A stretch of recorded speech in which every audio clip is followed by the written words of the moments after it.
Assalomu alaykum.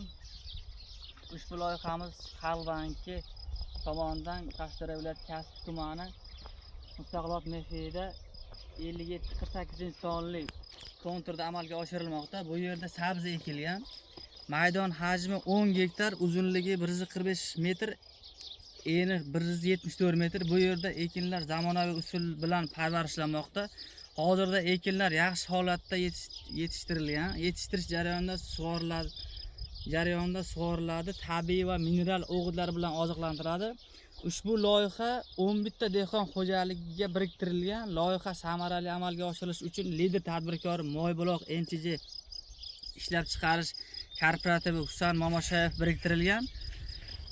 Ushbu loyiha bo'yicha har bir gektaridan 25 tonna, jami 250 gektar hosil olish rejalashtirilgan.